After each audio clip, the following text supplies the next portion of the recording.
Uma questão de prova de instalação de bombeamento. Na sua solução, vamos relembrar a construção de curvas pelo Excel. E esta questão caiu em uma P3 da disciplina ME 5330 na FEI. A instalação hidráulica esquematizada a seguir foi projetada para alimentar o reservatório superior. No desenvolvimento do seu projeto, considerando os níveis dos reservatórios constantes e abertos à pressão atmosférica, obteve-se HS igual a 14,5 mais F vezes 18.428.524 vezes Q ao quadrado, com HS em metro e a vazão Q em metros cúbicos por segundo, e que originou a tabela abaixo. Então nós temos uma tabela da vazão em função do HS 0, 14,5, 2, 14,6, 4, 15, 6, 15,7, 8, 16,5, 10, 17,7, 12, 19,1, 14, 20,8, 16, 22,7. Lembrando que o primeiro valor mencionado é da vazão em metro cúbico por hora e o segundo é do HS, que é a carga necessária para se ter essa vazão em metro. Temos o reservatório de captação, temos em relação ao eixo uma cota Z0, do eixo em relação ao nível do reservatório de distribuição uma cota de 9,5 metros. Como a carga estática é positiva, a carga estática é definida para vazão igual a zero. Há necessidade da bomba? Sim, porque a condição para se ter o escoamento em queda livre, ou seja, sem bomba, seria ter uma carga estática negativa. Com a bomba escolhida, pode-se obter a tabela, a qual dará origem às curvas da bomba em questão. Então nós temos a vazão em metro cúbico por hora, em função da carga manométrica que a bomba fornece ao fluido em metros, rendimento em porcentagem e o NPSH requerido em metro. Importante observar que muitas vezes o fabricante não menciona esse requerido. Nós temos que saber que o que ele fornece é o NPSH requerido. Então, pensando na vazão em metro cúbico por hora e o HB, nós temos 0,39,5, esse seria o ponto de shutoff, que é o ponto que é da carga manométrica da bomba, quando a vazão é zero. Vocês podem verificar que ele é muito maior do que a carga estática. Então, o que sobra no sentido de carga é que coloca o fluido em movimento, retira esse fluido da inércia e o coloca em movimento. Depois nós temos 2, 39,5, 4, 39, 6, 37,5, 8, 35,5, 10,33, 12, 30, 14, 26, 16, 21,5. Lembrando que o primeiro é a vazão em metro cúbico por hora e o segundo é a carga manométrica que a bomba fornece em metro. Rendimento em função da vazão inicia com 6 metros cúbicos por hora. 6, nós temos um rendimento de 53, 8 metros cúbicos por hora temos um rendimento de 60,5, 10 metros cúbicos 64,5, 12, 66, 14, 64,5, 16, 60,5. Então, aqui o nosso rendimento máximo se deu em 12 metros cúbicos por hora, 66. Em relação ao NPSH requerido, também inicia com a vazão de 6 metros cúbicos por hora. Em 6, nós temos um NPSH requerido 2,5, 8, 2,9, 10, 3,8, 12, 4, 4,6, 14, 5,5, 16, 6,2. Pede-se, item A, o ponto de trabalho da bomba ao entrar em funcionamento na instalação. Item B, a especificação do consumo mensal de operação, supondo uma rede de 220 volts, em um mês de 30 dias e sabendo que a instalação funciona 6 horas por dia. C, a verificação do fenômeno de cavitação, sabendo que o fluido transportado tem as seguintes propriedades: massa específica igual 1.000 kg por metro cúbico, pressão de vapor na escala absoluta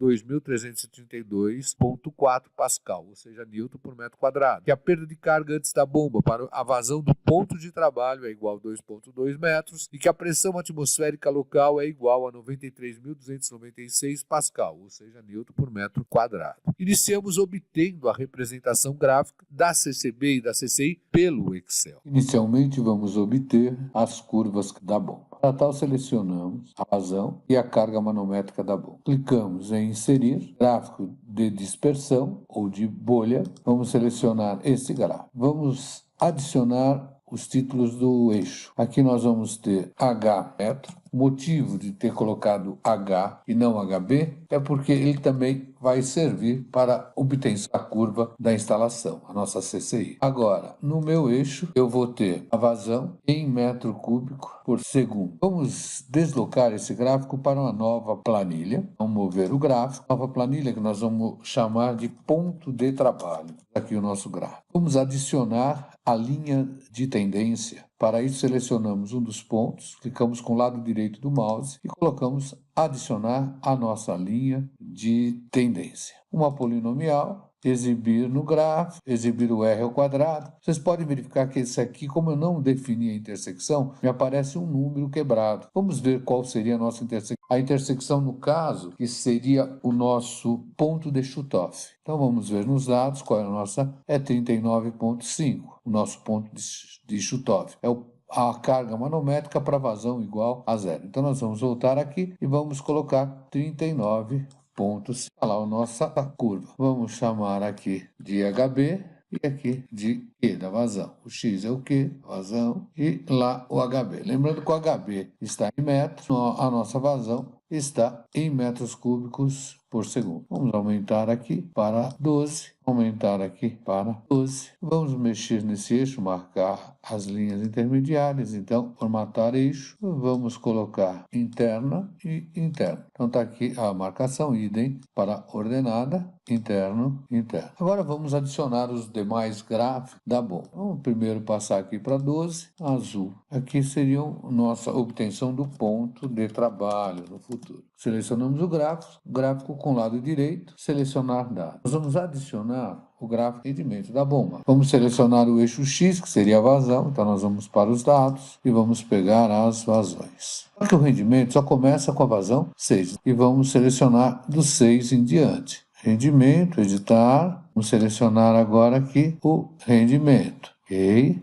Então, nós vamos agora traçar a linha de tendência desse rendimento. Vamos melhorar aqui essa cor para ficar mais visível. Vamos melhorar. Pronto. Aqui selecionamos um dos pontos, lado direito, adicionar a linha de tendência. Eu vou colocar uma polinomial de segunda. Não tem ponto de intersecção, então eu vou só colocar exibir a equação e o R ao quadrado. Então está aqui a nossa equação. Vamos chamar aqui de 12. Vamos por negrito.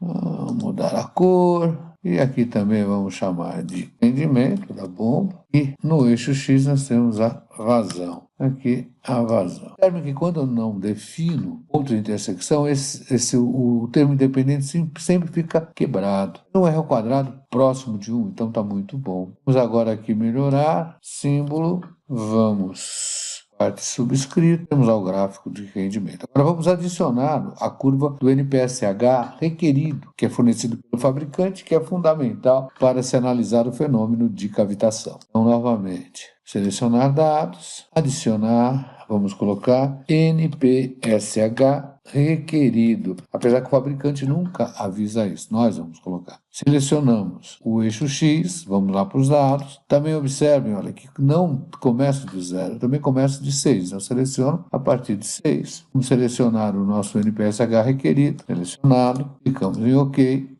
Aqui o nosso gráfico, na linha de tendência, novamente selecionamos um ponto, polinomial de segunda, BIR e o R. Também bem próximo, né, de 1. Novamente 12, cinza, aqui o X é a nossa vazão, em metros cúbicos por segundo. É isso? Tá certo esse metro cúbico? Eu acho que não. Vamos constatar isso. Vazão em metro cúbico por hora, hein? Então, a nossa vazão em metro cúbico por hora. Temos metro cúbico por hora. Temos aqui, vamos colocar aqui o nosso NPSH requerido, a vazão. Está aqui, o nosso gráfico. Agora nós vamos adicionar que é justamente para definir o ponto de trabalho, já que o ponto de trabalho é o cruzamento da CCI com a CCB. Então, nós vamos lá, selecionamos o gráfico à direita, selecionar dados. Nós vamos adicionar, eu vou marcar CCI. Então, o eixo X é a vazão, então está aqui, vamos selecionar a vazão. Temos a carga estática, a vazão 0, 14,5.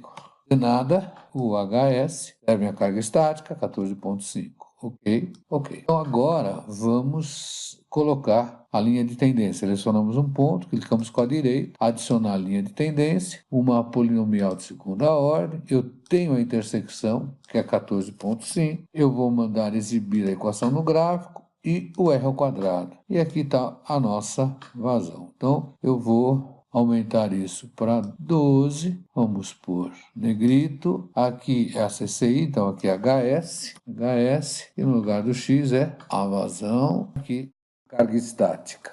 E no cruzamento nós vamos ter o ponto de trabalho. Ficou sem legenda, então se eu clicar aqui com a direita, eu vou adicionar e vou marcar assim, ó. Vamos marcar a legenda. A legenda, eu vou formatar a legenda, parte inferior. Então está lá a nossa legenda para eu saber o que é o quê. HB, o que é o rendimento, o NPSH, CCI e assim por diante. Vamos novamente visualizar o ponto de trabalho, que seria no cruzamento da CCI com a CCB. Nós abaixamos uma vertical até o eixo das vazões e lemos a vazão do ponto de trabalho. Puxamos uma horizontal para a esquerda e lemos a carga manométrica do ponto de trabalho. Onde a vertical da vazão do ponto de trabalho cruzou a curva do NPSH requerido, puxamos uma horizontal para a esquerda e lemos o NPSH requerido. Do ponto de trabalho, subimos uma vertical até o gráfico do rendimento da bomba e puxamos uma horizontal para a esquerda e lemos o rendimento do ponto de trabalho. Definido o ponto de trabalho no cruzamento da CCI, onde temos a equação da bomba e a equação da instalação, vamos igualar essas equações, caindo numa equação do segundo grau. Resolvemos essa equação por Bhaskara, onde temos que a vazão do ponto de trabalho seria menos B, mais raiz quadrada de B ao quadrado, menos 4AC sobre 2A. O nosso B sendo negativo, aqui ficou positivo, o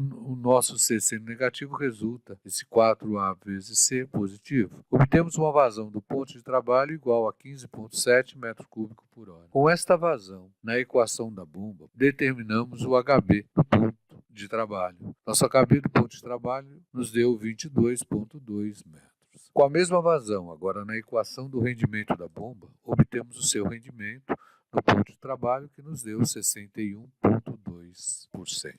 O NPSH requerido é obtido de forma análoga, substituindo a vazão na equação do NPSH requerido. No nosso caso, nos deu 6,14 metros. Podemos agora calcular a potência nominal da bomba, também denominada de potência mecânica. A potência nominal da bomba no ponto de trabalho seria o peso específico, vezes a vazão do ponto de trabalho, vezes o HB do ponto de trabalho, dividido pelo rendimento do ponto de trabalho. Lembrando que o peso específico e a massa específica vezes a aceleração da gravidade, nós temos 1000 vezes 9,8 no sistema internacional. Pegamos a vazão, dividimos por 3.600, já que essa vazão terá que entrar em metro cúbico por segundo, vezes o HB do ponto de trabalho, dividido pelo rendimento. Obtemos uma potência mecânica, ou potência nominal da bomba, ou simplesmente potência da bomba, igual a 1.550,3 watts. Respondido o item A dessa questão da prova da FEI. Para responder o item B, temos que selecionar um motor adequado. Como fazemos isso? A tabela acima pode ser lida na página 69 do livro Bombas e Instalações de Bombeamento, escrito pelo Massim Tire e editado pela LTC. No meu caso, uma edição de 2008. O motor que aciona a bomba deverá trabalhar sempre com uma folga ou margem de segurança, a qual evitará que o mesmo venha, por uma razão qualquer, operar com sobrecarga. Portanto, recomenda-se que a bomba necessária ao funcionamento da mesma seja acrescida de uma folga, conforme a especificação a seguir para motores elétricos. Potência exigida da bomba e margem de segurança. Então, até 2 cavalos, nós temos uma margem de segurança de 50%, de 2 a 5 cavalos, de 30%, de 5 a 10,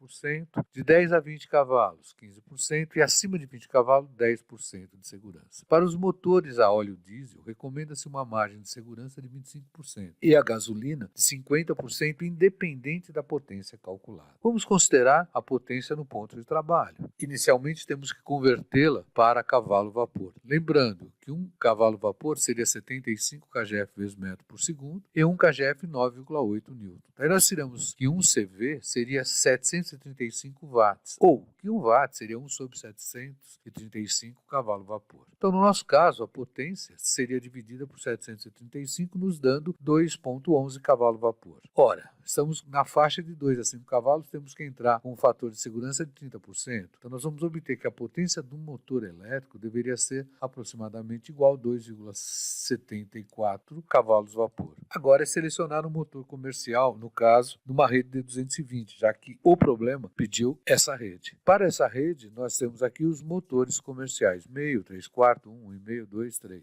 Portanto, vamos escolher um motor comercial de 3 cavalos, vapor. Especificado o motor elétrico, podemos calcular o consumo da energia. No nosso caso, foi imposto que é o consumo mensal com um mês de 30 dias e sabendo que a instalação vai operar 6 horas por dia. Então nós vamos ter que esse consumo seria a potência do motor em quilowatt, vezes A, que seria hora-dia, vezes B, dia-mês. Substituindo os valores, nós vamos ter um consumo mensal de 396,9 kWh/mês. Agora nós vamos partir para a verificação do fenômeno de cavitação, sabendo que o fluido transportado tem uma massa específica de 1.000 kg por metro cúbico, uma pressão de vapor de 2.332,4 pascal absoluto, e que a perda de carga antes da bomba para a vazão do ponto de trabalho é igual a 2,2 metros, e a pressão atmosférica local 93.296 pascal. Ora, sabemos que o NPSH disponível seria a cota inicial, mais a pressão inicial absoluta menos a pressão de vapor sobre gama, menos a perda de carga antes da bomba. A cota inicial tem que ser obtida, que nem o fabricante fez para a determinação do NPSH requerido. Portanto, o plano horizontal de referência aqui tem que ser adotado no eixo da. Então, considerando a nossa situação, teoricamente o Z inicial não foi dado, mas basta lembrar do conceito de carga estática. Carga estática seria a cota final menos a cota inicial, mais a pressão inicial menos a pressão inicial sobre gama, ou seja, a pressão final menos a pressão inicial sobre gama. No nosso caso, a carga estática definida para vazão igual a zero foi 14,5. Então nós temos 14,5, adotando o PHR no eixo da bomba, nós vamos ter cota final 9,5 menos a cota inicial, que é negativa, pois está abaixo do PHR. Então, menos E0. Pressão, tanto no reservatório de distribuição, seção final, como no reservatório de captação, seção inicial, atmosférica, na escala efetiva, vale 0. Daí nós tiramos que a cota inicial igual a 5 metros. Podemos calcular o NPSH disponível. Temos, no caso, o Z0 negativo, pois está abaixo do PHR. Pressão inicial absoluta, que seria a pressão atmosférica, menos a pressão de vapor, gama, que é a massa específica da aceleração da gravidade, menos a perda de carga. Obtemos um NPSH disponível de 2,08 metros. Ora, o NPSH requerido no ponto de trabalho foi 6,14. Calculando o NPSH disponível menos o requerido, nós vamos ter uma reserva contra a cavitação de menos 4,06 metros. Sem reserva nenhuma, deu até negativo, portanto está cavitando. Bom, espero que esse problema tenha ajudado você a estudar para uma prova de instalações de bombeamento. Não esqueça de clicar no joinha e se inscrever no canal alemão MecFlu Resolve. Qualquer dúvida, entre em contato raimundo.ignacio@escoladavida.eng.br.